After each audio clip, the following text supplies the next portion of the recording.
welcome back to the channel. Today I'm going to talk to you about a concept of who you allow to influence you.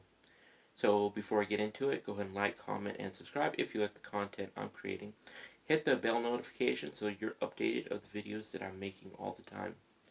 So the concept, it's not a concept, but it's a real world fact, is you are the 5 people you hang around with the most. As people, we naturally mimic each other. We naturally start to alter our behavior patterns, our speech patterns, our even mannerisms in order to, mimic other people around us. This is totally normal. And what that means is that if you have someone who's really negative around you, you're going to start becoming really negative yourself. And if that's not what you want to be, then you need to start distancing yourself from that person. You may even like the person, but the fact is that they're infecting you with their negativity. Now, if you want to be a positive person, it helps a lot by being around positive people. And I know that there's not as many of them as negative people. Society has basically conditioned the masses to be negative all the time.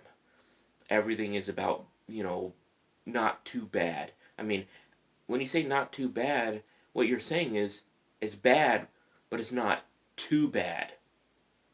So you're not saying it's good, but this is the kind of conditioning that has fooled people into basically living lives they hate. But getting back to what I was talking about is, you see, when you want to go somewhere and your group, your pack, is stuck in the mud, basically, and they're not really all that interested in leaving, and you really want to go somewhere, you really want to achieve something, it's inevitable that you have to pull yourself out of the group in order to go after what you want. And this can be extremely difficult to do, especially, considering that we're social creatures by nature. We want to be part of the group, we want to be part of the pack, the tribe. This is totally normal for us, and we're conditioned to be this way from like ancient conditioning. Because if you weren't part of the tribe, your odds of survival weren't so good. So how do you cut out influences you don't want? Well, the first way is just isolate yourself. Spend more time alone. Gradually ease into it. Start checking out groups online that are, into the stuff that you're into. And start surrounding yourself, even if by digitally, with influences you want, not the influences that are around you. Start choosing what you feed yourself as far as stimulation. Read the books that are about the stuff you want to read. Watch the videos that are about what you want. Obviously, if you're watching a video like this, you've already made that decision. And as far as the influences around you, I mean, you don't have to cut them out 100% of the time, but you have to cut them out most of the time. So the saying is, go less often, spend less time there.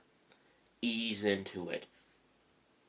Because if you stick around with the same kind of people and the same kind of mentality that has gotten you to where you don't want to be, you're going to stay there too. You won't be able to help it. The influences will affect you. That's a guarantee. You can even do a little exercise yourself. Start looking for the little mannerisms that mimic your buddies. It might be a hand gesture. It might be a speech pattern. You might say certain things like, "Oh, you got jokes." That's when I picked up myself.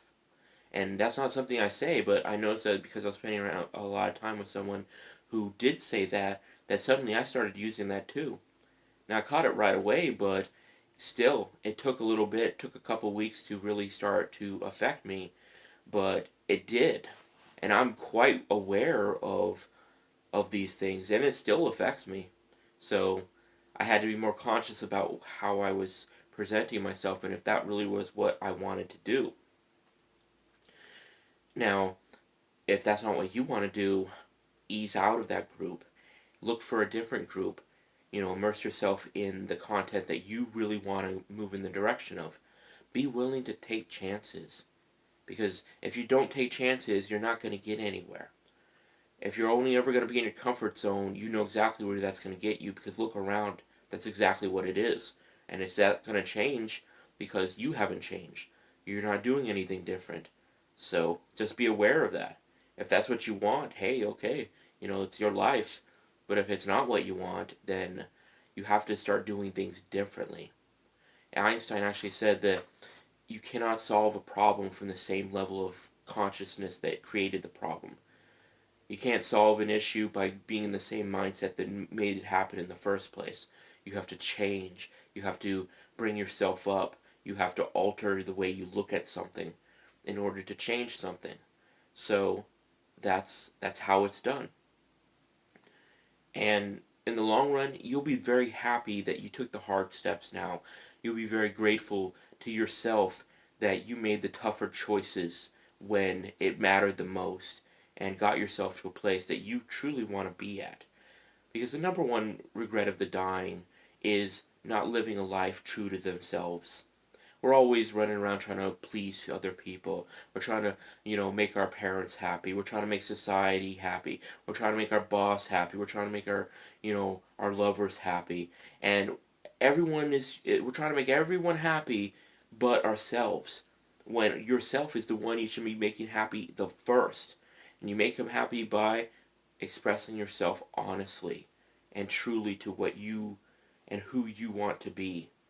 Alright, till the next time, I will talk to you later.